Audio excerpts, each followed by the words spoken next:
இயேசு கிறிஸ்துவின் நாமத்துக்கே மகிமை உண்டாவதாக. என் அன்பு தேவஜனமே, இன்றைக்கு உங்களுக்கான ஆண்டவருடைய வார்த்தை ரோமர் 2வது அதிகாரம் 6வது வசனம். தேவன் அவனவனுடைய கிரியைகளுக்கு தக்கதாய் அவனவனுக்கு பலன் அளிக்கிறார். உங்களுடைய கிரியைகளுக்கு தக்கதாய் தான் தேவன் பலன் அளிக்கிறார்.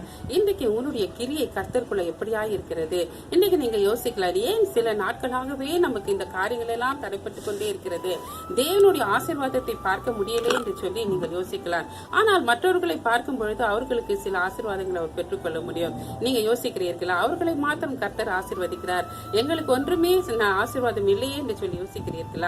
இன்றைக்கு உங்களுடைய கிரியை, உங்களுடைய ஜப வாழ்க்கை, உங்களுடைய வேத வாசிப்பு, உங்களுடைய பேச்சு, நடத்தை, செயல், சிந்தனைகள் எல்லாவற்றையும் ஒரு முறை நீங்க யோசித்து பார்க்கும் பொழுது கர்த்தருக்கு பிரியமான வாழ்க்கை இருக்கிறதா, ஆண்டவருக்கு பிரியமான கிரியைகளை நீங்க செய்கிறீர்களா என்று சொல்லி நிதானித்து பாருங்கள்.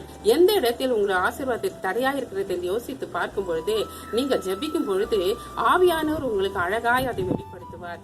உடனே நீங்கள் அதை சீர்படுத்திக் கொள்ளுங்கள், அதை சரி செய்து கொள்ளுங்கள். கர்த்தருடைய ஆசீர்வாதத்தை அவர் கொடுக்கிற பலனை நீங்கள் பெற்றுக்கொள்ள முடியும். மற்றவர்களை பார்க்கும் பொழுது அந்த ஆசீர்வாதம் அவர்கள் கர்த்தருக்குள் நெருக்கமா இருந்து அவர்களுடைய கிரியை எப்படி இருக்கிறதோ அதன்படி அவர்கள் பலனை பெற்றுக் கொள்கிறார்கள்.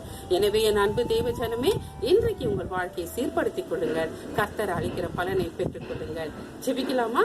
மகிமை நிறைந்த தேவனாகிய கர்த்தாவே, அப்பாவுடைய பிள்ளைகளை என் தேவன் நீர் ஆசீர்வதித்து அப்பா நீர் வழி நடத்தும்படியாய் கூட நாங்கள் ஜெபிக்கிறோம். அவர்களுக்கு ஏற்ற பலனை இந்த நாளில நீங்க தந்தருளும்படியாய் கூட நாங்கள் ஜெபிக்கிறோம். இயேசு கிறிஸ்துவின் ஜெபிக்கிறோம் பிதாவே, ஆமென்.